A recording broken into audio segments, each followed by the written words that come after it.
네, 현재 시각 3시 12분 지나고 있습니다. 아직까지 코스닥은 낙폭을 줄이지 못하고 1.4% 내림세, 외국인과 기관의 매도 물량이 나오고 있는데요. 상대적으로 오늘 좀 버텨주는 건 코스피죠. 우리가 이 시장에서 버텨주는 종목들 위주로 보는 게 좋을지 아니면 반짝이나마 테마성 흐름을 보여준 종목을 공략해봐야 될지 이 두 분과 함께 이야기 나눠보겠습니다. 이상엽 이사, 유창희 본부장 나왔어요. 어서 오세요. 안녕하세요. 안녕하십니까. 네, 안녕하십니까. 앞서 서두에 제가 버텨주는 종목을 볼까 아니면 테마를 볼까라고 말한 이유가 있습니다. 오늘의 주제가 딱 그를 대표하는 종목들이거든요. 화면으로 보시죠. 오늘의 선택 탑3 히토류 관련주를 봐야 될까요? 아니면은 자동차주를 봐야 될까요? 본다면 또 그 안에서 어떤 종목을 봐야 될까 이야기 나눠볼 텐데 지금 뭐 디저트 리스크가 많은 가운데 이번에 또 미중 갈등 이야기가 나왔어요. 그 미국이 중국에 반입되는 그 AI 칩, 특히 저가형 AI 칩과 관련해서 뭔가 규제를 내린다라는 이야기가 나왔는데 다시 또 미중 그 무역 갈등에 대한 재점화를 알리는 겁니까? 어떻게 보세요? 뭐 이건 원래 예상이 되고 있었던 부분들인 거라서 네. 무역 그 분쟁이 재점화되는 것까지 봐야 되는지 좀 고민을 해봐야 될 것 같아요. 일단 다음 달에 미중 정상회담이 좀 있기 때문에 뭐 거기서 어떤 얘기가 나올지 오늘 좀 지켜볼 필요가 있지 않을까 생각 좀 하고 있습니다. 그래서 일단은 미국 입장에서는 본인들이 할 건 하겠다. 그리고 나서 협상의 우위를 점하든 뭐 하든 뭔가를 좀 이끌어가고자 하는 심리도 이번에 있지 않았을까. 왜 그러냐면 지난주죠. 그때 우리나라 장비 공급이 허용이 되지 않았습니까? 맞아요. 근데 그것도 솔직히 좀 막으려면 막을 수 있었던 건데 그건 풀어주고 이번에 이제 그 그래픽 카드 관련돼서 엔비디아, AMD 쪽에 좀 규제를 한 것이기 때문에 일단 줄 건 주고 받을 건 받으면서 뭔가 다음 달 협상을 좀 진행하겠다는 의지가 아닌가 생각하고 있습니다. 이 AI 칩과 관련된 이야기는 이미 시장에서 알고 있었던 것이기 때문에 이걸 가지고 확대 해석하기에는 아직은 좀 시기상조다. 앞으로 있을 정상회담에서 어떤 얘기가 나오는지가 중요하다라고 했고 그럼에도 불구하고 오늘 테마로 히토류주들이 올랐거든요. 두 분은 이 히토류주를 어떻게 보셨는지 관련해서 종목 이야기 한번 나눠볼게요. 탑3 보시죠. 히토류 관련주로 탑3 이상엽 이사는 노바텍과 동국 RNS, LX 인터내셔널을 선택했고요. 유창희 본부장은 하나머티리얼즈, 노바텍, 삼화전자 이렇게 나왔습니다. 뭐 꼽긴 했는데 히토류주에 정말 투자를 해봐야 되는 타이밍이라고 보세요. 어때요? 솔직히 말해서. 항상 솔직히 말하고 있습니다. 네네. 네, 그 이제 테마성이, 그러니까 미중 갈등은 변수가 아니고 이제 상수라고 볼 수 있을 것 같아요. 이게 뭐 어제 오늘 얘기도 아니고 그러다 보니까 이제 관련주들은 뭔가 좀 새로운 이슈가 부각될 때는 움직이는데 이게 뭐 계속해서 진짜 펀더멘탈에 이제 감안해서 뭐 중장기 추세를 계속해서 우상향하는 흐름이 나오는 것도 아니기 때문에 좀 이렇게 이슈가 부각받을 때는 좀 트레이딩 관점에서 접근하는 게 좋지 않을까 뭐 그런 생각을 갖고 트레이딩하면은 뭐 큰 무리 없겠다라고 생각하고 있습니다. 그럼 그 트레이딩을 할 때 이 세 가지 종목 위주로 봐야 되는 이유는 어떤 게 있을까요? 네, 여기 세 가지 정말 말씀을 드리면은 이제 테마성이 좀 강한다고 하더라도 뭐 기술 차트만 좋다고 해서 뽑은 것도 아니고요. 좀 그때 기술 이렇게 뭐 실적이 되는 종목을 좀 위주로 좀 뽑았는데 이제 노바텍은 이제 자석 가공 업체죠. 이제 뭐 본부장님도 이제 뽑으신 게 있는데 히토류로 생산하는 네오디뮴 이제 연구 자석을 제조를 하고 있고 또 이제 내년부터는 2차 전지 관련된 이제 매출도 기대가 되는 부분이 있어서 뽑았고요. 두 번째는 동국 RNS인데 시가총액이 1,000억 원도 안 돼요. 그렇지만 그래도 뭐 굉장히 소형주죠. 그럼에도 이제 매년 흑자를 기록하고 있기 때문에 좀 이슈가 부각받을 수 있을 때는 좀 움직일 수 있는 부분, 뭐 히토류 관련돼서 광산을 운영하고 있는 부분 이제 포인트가 될 수 있겠고 세 번째는 이제 LX 인터내셔널인데 이제 좀 기대가 되는 부분이 이제 니켈 광산이나 재련 사업이 연내 가시화될 수 있는 것 아니냐 이런 기대감이 있는데 또 한편으로는 지금 HMM 또 인수에 또 참여를 했어요. 네. 그래서 그 이후에는 좀 주가가 좀 지지부진한 모습을 보이고 있는 것은 좀 감안해야 되겠고 그래서 실적이 되고 좀 히토류 관련된 부분이 있는 종목을 좀 뽑아왔습니다. 그래서 이렇게 세 가지 종목을 선택을 했고 여긴 노바텍이 일치되지만 그 외에 삼화전자와 하나머티리얼즈를 유창희 본부장이 선택을 네. 했는데 오늘 뭐 상대적으로 많이 움직인 거는 뭐 노바텍, 히토류 관련주들이긴 하잖아요. 하나 네. 머티리얼즈는 어떻게 연관이 되어 있을까요? 저는 히토류 쪽 관련돼서 좀 봤고요. 그리고 이제 중국 규제, 그러니까 중국을 규제하게 되면 또 중국이 또 관련돼서 또 소부장을 또 규제할 수 있지 않습니까? 그러면 약간 전력 반도체라든지 뭐 실리콘 뭐 이런 부분들 관련해서 이슈가 또 될 수도 있다 생각 좀 하고 있어요. 항상 히토류하고 이런 부분은 같이 움직이는 부분들이 좀 있거든요. 그렇다면 어쨌든 하나 머티리얼즈는 실적도 나쁘지 않고요. 그리고 실리콘 및 실리콘 카바이드 소재 제품을 제조를 하고 있는데 이게 이제 반도체 제조 공정에서 수율을 상당히 높일 수 있는 중요한 부분들이라 보시면 될 것 같아요. 그리고 사업 다각화를 위해서 실리콘 카바이드 사업을 좀 추진하고 있는 부분들도 있기 때문에 전력 반도체, 그러니까 SiC 실리콘 카바이드 관련된 이슈가 충분히 나온다라면 충분히 하나 머티리얼즈가 좀 부각을 받을 수 있지 않을까 생각을 좀 하고 있고요. 그리고 노바텍은 말씀하신 거 그대로입니다. 일단은 지금 까놓고 얘기해서 히토류를 우리나라가 생산하고 있는 게 거의 뭐 전무하다고 보시면 될 것 같아요. 왜냐면 뭐 매장량이 중국이 제일 많은 건 아니지만 이게 채굴을 했을 때 방사능 문제라든지 환경 문제 이런 부분들 때문에 다른 나라가 채굴을 거의 안 하고 있는 거거든요. 그래서 중국이 거의 뭐 90% 이상 이 생산을 하고 있는 부분들이기 때문에 다른 국가가 뭐 대체하기 쉽진 않다. 하지만 이 히토류를 대체하려고 하고 있는 움직임은 계속 나오고 있죠. 맞아요. 뭐 대표적으로 테슬라 같은 경우가 히토류를 대체해서 연구자서 이런 부분들 관련해서 계속 이슈가 좀 있었기 때문에 노바텍 그런 부분들 충분히 그 기대감 가져갈 수 있다 생각하고 있고요. 또 뭐 삼화전자 같은 경우는 뭐 우리가 연초에도 뭐 확인했듯이 페라이트 아까 뭐 노바텍이랑 마찬가지입니다. 히토류 대체해서 연구자서 이런 부분들이 페라이트 관련해서 이슈가 된다라면 충분히 주목받을 수 있다. 그래서 오늘 삼화전자 상당히 급등세를 보여주고 있기 때문에 기술적으로도 이슈가 좀 나온다라면 추가적인 상승 기대해 볼 수 있지 않을까 판단하고 있습니다. 네, 지금 노바텍은 4.62%의 상승을 보여주고 있고 하나 머티리얼즈의 경우에는 오히려 하락을 보여주고 있습니다. 그러니까 하나 머티리얼즈는 히토류 관련주로 딱 꼽히는 건 아니기 네. 때문에 오히려 이 미중 무역 갈등이 번지게 된다면은 실리콘 카바이드까지도 영향을 미치지 않겠느냐. 네. 약간 좀 이렇게 돌아서 그쵸? 선택을 한 거잖아요. 그래서 아직 많은 분들이 잘 모르시는 것 같은데 하나 머티리얼즈의 전략을 세워보자면 오늘 같은 날 이렇게 시장에 관심이 좀 없을 때 매수를 해보는 게 좋을까요? 저는 뭐 오늘 같은 경우도 보시면 엔비디아 때문에 삼성전자, 하이닉스 하락 출발했다가 거의 다 회복하면서 맞아요. 움직임이 나오고 있거든요. 반도체 소부장주들도 큰 폭의 하락을 보여줬다가 낙폭을 회복하는 기업들이 많이 있는 걸 본다라면 일단 아직까지는 반도체가 조금은 10월달 시장을 좀 기대감을 가져갈 수 있는 섹터 중에 하나가 아닐까 생각하고 있기 때문에 저는 뭐 지금 한 48,000에 크게 이탈하지 않는다라면 뭐 단기 목표가 55,000 정도는 10월 중에 기대해 볼 수 있지 않을까 생각하고 있습니다. 오늘 시장에 관심을 받지 못할 때 이럴 때 매수해보는 게 괜찮겠다라고 했고 반대로 노바텍은 오늘 살짝의 윗꼬리가 달렸고 네. 지금 따라가기에는 오늘 뉴스가 나왔으니까 종가 베팅하기엔 조금 역부족이라는 생각이 들거든요. 보유자의 영역으로 단기 목표가를 세워보는 게 좋을까요? 네, 그런 관점에서 보시면 좋겠고요. 오늘 좀 윗골이 달렸고 좀 거래량이 좀 터졌어요. 근데 그럼에도 불구하고 거래량이 뭐 15만 주도 안 됩니다. 그래서 거래량이 적은 것도 좀 이렇게 접근할 때는 좀 유의를 하셔야 될 것 같고 뭐 모멘텀 좀 말씀드리면은 올해 상반기에 중국의 이제 신공장이 완공이 됐어요. 그래서 생산 능력이 이제 4배가 이제 확장됐는데 그럼 좀 필요할 때 그럼 또 주문이 좀 증가할 수 있는 그 부분도 중요할 것 같고 또 내년에 2차 전지 관련돼서 성장성이 좀 부각될 수 있을 것 같습니다라고 조금 전에 말씀을 드렸는데 지금 관련돼서 뭐 컬을 준비 중인 것 같아요. 근데 작년 상반기에 여의도에서 IR을 할 때 제가 가봤는데 회사가 좋아요. 그래서 2020년도부터 지금 영업이익이 한 해 뭐 300억 원 전후로 나오는 회사인데 지금 시가총액도 뭐 3천억도 안 되는 상황이고 그래서 작년 상반기에 여의도 IR 갔을 때 뭐 2차 전지 배터리형 뭐 탈철바 관련돼서 뭐 준비 중이다라는 얘기가 있었는데 이게 이제 내년으로 좀 연기되는 것 같아요. 그래서 이 부분도 좀 보시면 좋을 것 같고 그래서 목표가는 60일선이 하락하고 있는데 60일선 부근에 있는 한 3만 원 정도로 좀 보고 있습니다. 목표 주가, 단기 목표 주가는 3만 원으로 제시를 해드렸습니다. 이렇게 첫 번째는 미중 갈등이라는 또 다른 키워드 속에서 히토류주 혹은 뭐 미중 갈등 수혜주를 찾아봤고요.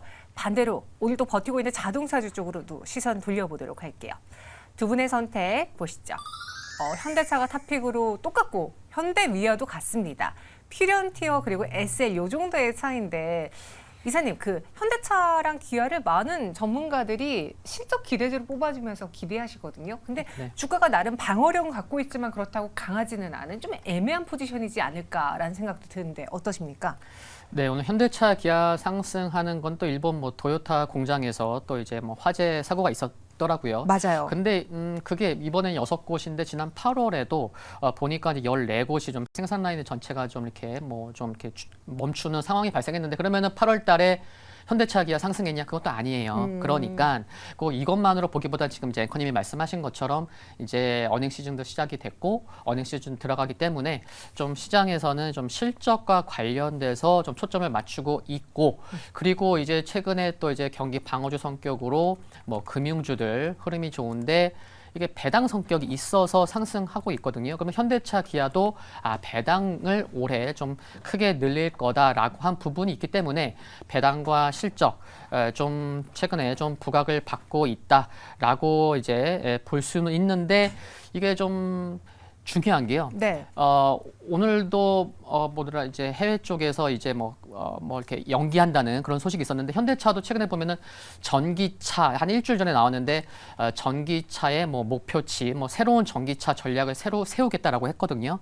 그래서 최근에 워낙 글로벌하게 전기차 수요가 줄어들고 있어서 이제 현대차조차도 이와 관련된 전략을 이르면 내년 상반기에 내놓을 거라고 얘기를 했는데 목표치 줄이겠죠.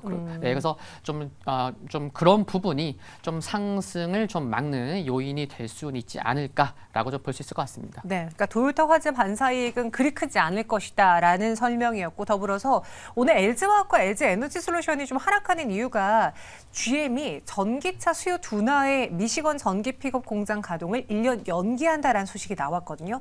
근데 이게 뭐 GM한테만 해당되는 내용은 아닐 테니까 네. 다른 완성차 업체들의 전기차 판매량도 그럼 줄어드는 거 아니야? 현대차, 기아 실적에도 타격을 미치는 거 아니야? 라고까지 해석하기에는 좀 무리가 있는 거예요? 지금 전기차 침투율이 10%가 안 돼요. 네. 그러니까 여전히 그 전체 매출의 대부분 영업이익을 차지하는 건 내연기관 차량이라고 보시면 될 것 같습니다.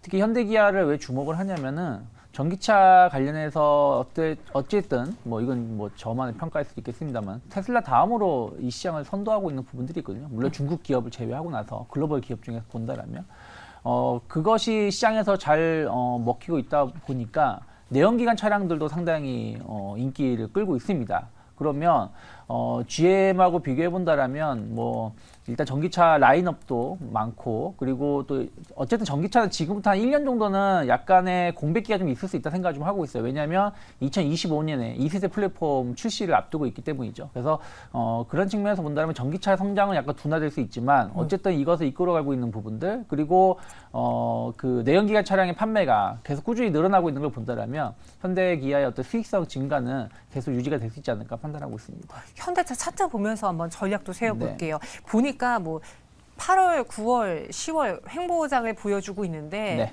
뭐 하락장에 이렇게 횡보하는 건 얼마나 고마운 일입니까? 그렇죠? 현대차 외국인과 기관이 번갈아가면서 매수하고 있거든요. 요거 전략은 어떻게 세울까요? 뭐 저는 현대차 같은 경우 현대기아 모두 마찬가지입니다. 말씀하신 것처럼 지난 이제 7, 8월 달 그때 이제 약간 실적 피크 우려감들이 좀 일부 나왔었고 또 전기차 성장 둔화에 대한 우려감들이 나오면서 먼저 조정이 나왔어요. 네. 그 다음에는 일단은 18만 5천 원대에서 바닥을 다지고 있는데 이유는 일단은 수출입 동향을 보면 계속 좋은 수출 동향 보여주고 있고 수익성 이번 피크가 아닐 가능성이 높다라고 본다라면 또 배당에 대한 기대감을 감안한다라면 뭐 전 현대차 같은 경우는 충분히 지점 고점대 21만 원대까지 목표가는 열어 놓을 수 있지 않을까 생각을 좀 하고 있고요. 뭐 18만 5천 원이 크게 이탈하지 않는다라면 뭐 조금 길게 본다라면 18만 원이 크게 이탈하지 않는다라면 저는 분할 매수 관점으로 접근해 볼 수 있다 생각하고 있습니다. 18만 원이 손절 라인 그리고 21만 원 목표주가 제시했습니다. 근데 오늘 보니까 두 분의 선택이 거의 일치가 됐는데 기아는 보이지가 않네요. 예전에는 뭐 현대차, 기아 비슷비슷하죠. 요거는 투자 성향에 따라만 다르게 보면 됩니다라는 이야기 많이 들었는데 현 구간에서는 기아의 매력도가 많이 떨어진 겁니까? 최근에도 그 이제 새로운 이제 신차 네. 판매가 좀 저조해서 맞아요. 이제 또 할인에 좀 나서고 있고 굉장히 좀 시장이 뭐 방향성을 놓고 이제 보기에도 좀 이렇게 뭔가 좀 미진한 부분들이 있는데 그래서 수급을 놓고 봤을 때 좀 시가총액 두 개 중에서 이제 현대차를 뽑았어요. 왜냐하면은 올해 코스피에서 외국인 순매수 상위 종목을 좀 뽑아보니까 현대차가 3위에 랭크되어 있는 상황이고, 그럼 하반기에도 한번 해볼까? 하반기에도 코스피에서 외국인 순매수 상위 종목을 뽑다 보니까 현대차가 하반기에도 이제 현대차가 3위에 랭크되어 있을 정도로 외국인 수급이 굉장히 최근에 약한 상황인데, 근데 현대차는 기아보다는 좀 더 이제 수급이 좋은 점도 좀 감안해서 좀 뽑아봤습니다. 최근에 뭐 기아는 그 신차에 대한 실망이 좀 있었고, 그리고 현대차가 수급적인 면에서도 낫다라고 했고요. 퓨런티어에 대해서도 지난번에 그 필승주로 갖고 왔던 종목으로 기억하는데. 네. 그래서 이제 퓨런티어 네. 회사가 참 좋다 보니 최근에도 뭐 자율주행과 관련돼서 이제 시장에서 뭐 리포트도 좀 나오는 것 같은데, 뽑은 거는 이제 내일부터 이제 모빌리티 혁신법이라고 해서 내일부터 시행이 되더라고요. 그래서 뭐 자율주행 셔틀, 뭐 택시, 로봇 드론 이제 배송 등 이제 지원해주기 위해서 이제 규제가 좀 막혀 있었던 부분을 면제해주거나 유예해주는 그런 혁신법이 내일부터 시행이 될 거다 보니까 이제 좀 더 자율주행 쪽에서도 이제 선별된 종목이 좀 상승하는데, 선별돼 뽑아 보니까 퓨런티어가 조금 유난히 좀 강한 모습이잖아요. 살펴보면은 기관 수급이 굉장히 좋더라고요. 오늘도 이제 조금 더 확인해 봐야 되겠지만 어제까지 기관이 무려 시장이 좀 어려운 가운데서도 12일째 매수를 이어가는 것을 봤을 때는 그 중에서도 좀 더 부각받을 수 있는 부분인 것 같고, 또 테슬라의 또 실적 발표에서도 또 FSD 관련돼서 뭐 일정 등 좀 부각받을 수 있을지도 모르는데, 네. 그것도 좀 주의 깊게 좀 살펴봐야 될 것 같습니다. 그럼 오늘 두 분은 선택탑 3의 주제가 이제 하나는 단기 히토리였고, 네. 하나는 자동차였습니다. 하나를 선택하라고 하면은 당연히 자동차예요? 저는 안정적으로 본다라면 지금은 일단 높은 수익을 구사하는 게 중요한 게 아니라 자산을 지키는 게 중요하기 때문에 저는 자동차를 좀 선택하겠습니다. 이사님도요? 네. 자동차 가겠습니다. 네, 현 구간에서는 수익을 많이 단기적으로 보기보다는 내 자산 지키는 게 중요하기에 두 분의 선택 탑3 선택은 자동차였고요. 현대차가 탑픽으로 일치가 됐습니다. 마지막 동시효과 구간 분위기 보도록 하죠. 코스피는 강보합에서 0.09% 상승 2,462선 지나고 있고요. 코스닥은 낙폭 만회를 못하네요. 1.42%에 밀린 808.71포인트 지나고 있습니다. 그렇다면 오늘 클로징 벨 플러스 마감 시작해 보시죠.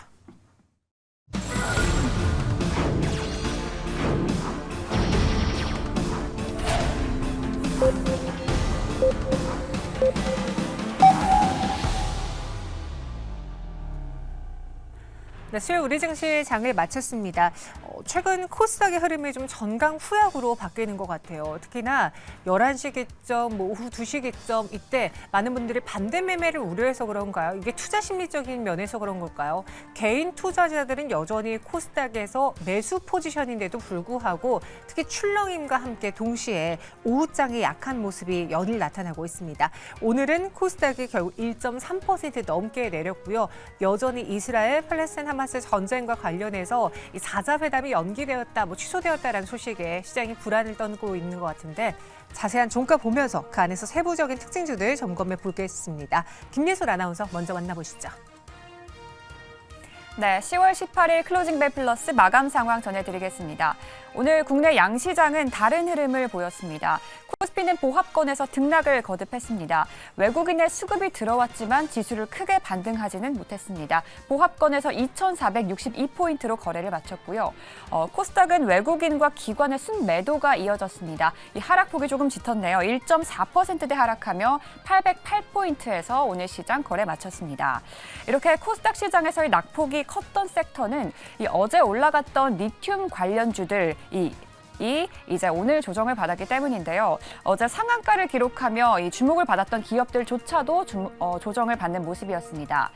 웰바이오텍 오늘 시장에서 이 중국 업체 리튬 원강 2,000톤을 판매한다는 소식이 전해졌는데요. 다만 주가는 오후 들어서 더 급락세를 보였습니다. 17% 넘게 하락하며 오늘 시장 거래를 마쳤고요. 그리고 어제 상한가를 기록한 기업들이죠. 리튬 포어스와 EV 첨단 소재 역시도 11%, 8%대 하락폭이 짙은 모습이었습니다. 그리고 오늘 시장에서 제약 바이오주들의 낙폭이 좀 컸는데요. 특히 치매 테마로 주목을 받던 기업들도 일제히 내려가는 모습을 보였습니다. 인벤티지랩이 오늘 장 초반에 상승하면서 주목을 받던 기업인데요. 오후 2시를 기점으로 하락을 전환을 하고요. 그 하락폭을 조금 더 키웠습니다. 펩트론 역시도 오늘 오후 2시를 기점으로 하락폭이 더 짙어지는 모습이었습니다. 그리고 오늘 화장품 기업들도 힘을 역시 받지 못했습니다. 소형주들도 이렇게 다 내림세를 보였고요. 최근 기관의 매수로 주가가 오르면서 주목을 받던 클래시스도 오늘 시장에서는 4% 넘게 하락하는 모습을 보였습니다. 그리고 어제 시장에서 상승했던 뷰티스킨 역시도 오늘 6% 가까운 내림세로 거래를 마쳤습니다. 다만 오늘 미중 갈등이 다시 한번 부각이 되면서 히토류 관련주들은 올라왔는데요. 삼화전자와 상신전자 역시 20% 가까이 올랐고요. 4% 넘게 상승을 했습니다. 유니온 머티리얼은 오늘 상승폭을 조금 반납하긴 했지만 역시 14% 넘는 상승 흐름 보여줬습니다. 그리고 오늘 시장에서 유가 관련된 기업들 여전히 강한 모습 보였습니다. 중앙에너비스는 장중에 크게 급등세를 보였는데요. 상한가로 직행하며 오늘 시장 거래를 마쳤고요. 흥구석유는 장 초반에 급락세를 보였습니다. 다만 장중에 다시 한번 상승 반전하더니 오늘도 7% 넘게 강한 흐름 이어갔고요. 한국석유도 1%로 오늘 상승 마감했습니다. 오늘 시장 코스닥에서의 낙폭이 좀 짙었던 가운데 어제의 상승분을 좀 반납하는 시장의 모습이었습니다. 이렇게 어려운 시장 속에서 과연 우리는 지금 어떤 것들을 지켜봐야 할지 클로징 배 플러스 계속해서 이어가시죠. 네, 오늘장 하락의 배경을 보자면은 뭐 대외적인 요인도 있지만 국내 시장에서도 답을 찾을 수 있을 것 같아요. 코스닥 특히나 제약바이오가 많이 하락했고 기술통내 상장이라는 기대감, 특히 성장성을 안고 있던 종목들의 낙폭이 컸습니다.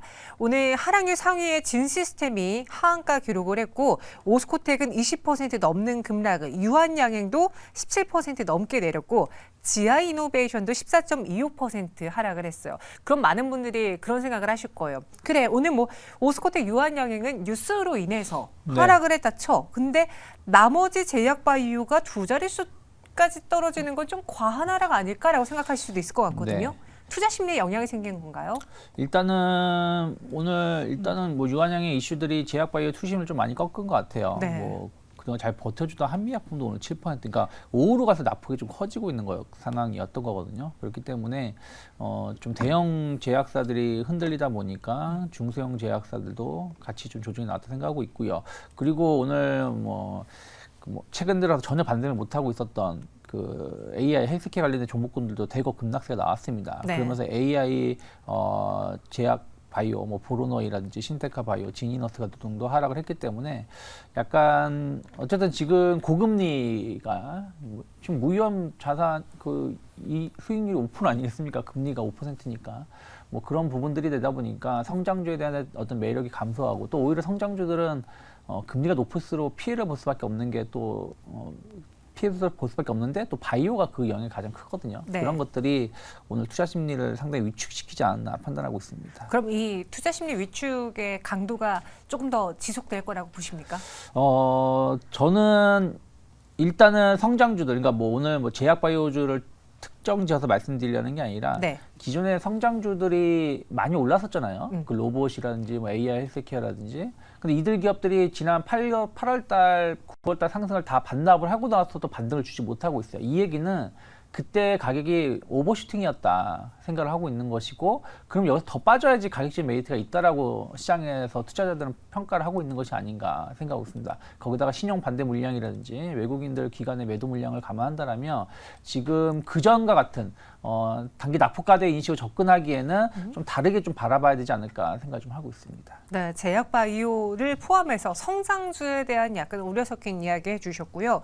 또 간밤에 엔비디아가 크게 밀렸어요. 60일 이동평균선을 하회하면서 오늘 관련해서는 아마 이수페타시스의 낙폭이 가장 크지 않았을까. 오늘 종가 보면은 9.95% 거의 10% 가까운 급락으로 마감을 했습니다. 최근 돌아서려고 했던 반도체 주였는데 이수페타시스의 경우에는 이 엔비디아에 따른 주가 하방 압력은 피할 수 없는 건지요. 어떻게 대응해야 될까요? 네, 엔비디아가 이제 저사양 칩까지 미국에서 이제 대중국 수출량 이제 막았는데, 회사에서는 뭐 큰 타격은 없을 거다라고 얘기는 했지만 생각보다 하락폭이 컸거든요. 그 말은 뭐냐면은 3분기 실적도 뭐 좋게 나오겠지만 2분기 실적이 워낙 좋았기 때문에 분기별 QOQ로 봤을 때는 성장률이 좀 좀 분기 대비해서는 좀 줄어들 수 있지 않을까라는 좀 생각도 가져볼 수 있겠고, 그리고 최근에 워낙 또 이제 엔비디아의 칩이 비싸다 보니까 뭐 이제 다음 달에는 이제 마이크로소프트사에서 2019년도부터 AMD랑 이제 함께 개발했었던 이제 AI 칩을 이제 공개하는 이그나이트 포럼도 11월 중순에 있는 상황인데, 뭔가 좀 전고점을 돌파하기에는 모멘텀이 좀 다소 부족한 그런 상황에서 좀 엔비디아의 좀 이런 뭐 단기성 좀 악재가 좀 나온 게 좀 부담이 됐다라고 생각은 하는데, 그래서 결국에는 실적 문제다. 좀 그런 생각을 가져볼 수 있을 것 같고요. 그렇다고 하면은 바로 이제 눈을 돌린다고 하면은 그래, 그럼 바로 그 이제 깐부 관계라고 볼 수 있을 정도로 SK 하이닉스도요. 좀 약간 좀 다른 부분이 뭐냐면은 삼성전자는 오늘도 어제에 이어서 3천억 원이 넘는 금액을 매수했거든요. 근데 SK 하이닉스는 오늘은 외국인이 팔았어요. 네. 그러다 보니까 SK 하이닉스 물론 이제 뭐 보합으로 끝났지만, 그러면은 다른 소부장 종목군들 중에서 조금 뭐 하반기 실적이 부담되거나 작년 하반기와 비교해 봤을 때 조금 모멘텀이 부족한 종목군들 중에서는 변동성이 커질 수 있겠죠. 그 중에 하나가 좀 이수페타시스가 작년에 실적이 정말 좋았거든요. 영업이익이 1,000억 원이 넘었는데 주가가 뭐 한 6,000원, 7,000원이 있었으니까 정말 밸류에이션 저평가가 됐고, 그것들이 플러스 이제 모멘텀까지 부각받아 보니까 이제 크게 급등을 했는데, 그래서 조금 뭐 실적을 확인하고픈 그런 욕구가 큰 종목에서 좀 이수페타시스가 좀 수급이 좀 꼬였다 오늘, 그렇게 좀 볼 수 있을 것 같습니다. 네, 그럼 한 구간에서 오늘 손절을 해야 되나 고민하셨던 분들, 혹은 비중을 줄여야 되나 고민하셨던 분들은 아직은 조금 더 시간을 두고 보는 게 맞다라는 겁니까? 네, 그래서 지금 추세적으로는 뭐 7월 말부터 조정이 이어지고 있어서 뭐 가격 및 기간 조정이 함께 이어지고 있는데, 많은 기업들이 보면 또 모멘텀 이제 이수페타시스 뭐 내년에는 또 다시 한번 점프될 수 있거든요. 그래서 121선 는 좀 단기적으로 좀 지켜야 되겠고, 121선도 뭐 종가상 지키지 못한다고 하면은 좀 가격 기간 조정은 좀 염두를 해야 되지 않을까. 대신 다만 그래도 내년에는 또 한번 계속해서 봐야 될 그런 뭐 또 중요한 종목 중에 하나인 것은 분명해 보입니다. 반대로 오늘 칩셋 미디어 넥스트 칩은 상승으로 마감을 했습니다. 왜 같은 반도체인데 그러나 하고 봤더니 이제 이전에 칩셋 미디어가 미국 엔비디아보다 10배 빠른 AI 반도체를 개발했다는 뉴스가 있었잖아요. 네. 생각해보니 그래, 지금 엔비디아가 이 중국 수출 규제로 인해서 피해를 봐? 그럼 반사익을 볼 종목은 뭐가 있을까 하면서 칩셋 미디어를 선택한 것 같은데, 예, 너무 좀 단순한 생각일까요? 아니면 실제로 수혜를 국내 기업들이 볼 수도 있을까요?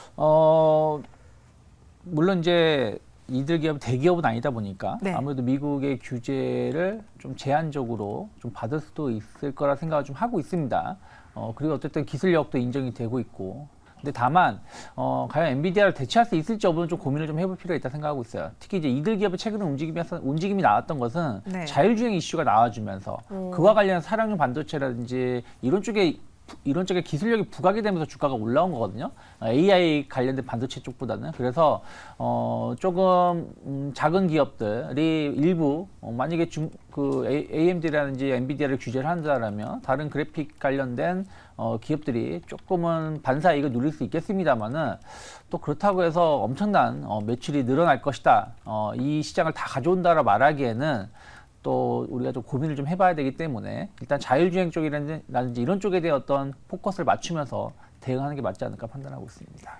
자율주행 이야기하니까 이제 테슬라 실적도 곧 발표가 될 텐데, 내일 새벽이죠. 테슬라 실적 미 현지 시각 18일이니까 우리로 따지면 새벽에 네. 공개가 될 거예요. 이게 또 중요한 트리거가 될 거라고 하는데, 예상하기로는 좀 부진하지 않겠느냐라고 하던데요. 어떻게 네. 생각하세요? 뭐 판매량 감소가 있었기 때문에 네. 뭐 부진할 수밖에 없다 생각을 좀 하고 있는데요. 다만 이제 지난번에도 우리가 이제 그 2분기 실적에서도 테슬라 실적을 본다라면 영업이익이 많이 떨어졌었던 것들이 좀 있었거든요. 그래서 주가 예상치는 어느 정도 맞춰졌지만 영업이익률이 급감하면서 시장에서 약간 실망감을 줬는데, 이번에 그 영업이익률이 조금 개선되는지 여부가 중요하다. 근데 지금 상황에서는 가격을 많이 인하했기 때문에 그것도 좀 쉽지 않다라면 테슬라 관련해서 어떤 기대감을 갖고 시장을 바라보기보다는 약간 중립적인 시각에서, 오히려 중립적인 시각에서 바라봤는데 좋은 실적이 나오면 주가가 반응할 수 있지 않을까 판단하고 있습니다. 간밤에는 또 엔비디아 때문에 오늘 국내 증시에서 엔비디아 관련주들이 하락했고 내일은 분명히 테슬라와 관련해서 희비가 엇갈리지 않을까 싶은데 시장적이 어떻게 나올지 또 시장은 이를 어떻게 해석할지 보셔야겠습니다. 매일경제TV에서 확인해 보시고요. 오늘 장 좀 정리하는 차원에서 보자면 사실 제가 상승하는 종목 쫙 훑어봤더니 다 그 전쟁과 관련된 종목밖에 없어요. 뭐 예를 들어 유가 관련 수혜주들 아니면은 그로 인해서 미중 갈등 관련한 히스토리도 있었고 아무튼 테마밖에 움직이지 않았던 시장인데 내일도 이렇게 이어질까요? 당분간은? 특별한 모멘텀이 좀 필요하다라는 생각을 갖고 있고 또 하나 많은 분들이 이제 뭐 미국 시장 괜찮으니까 뭐 이스라엘과 이제 또 팔레스타인의 전쟁을 조금 이제 뭐 잊고 지내실 수도 있는데 이게 또 가자 지구의 또 병원을 공격해서 최소 500여 명이 사망했다고 해요. 또 그래서 이제 이란 외무장관은 이제 소셜 네트워크 서비스 X에다가 이제 적은 게 뭐냐면은 타임 이즈 오버.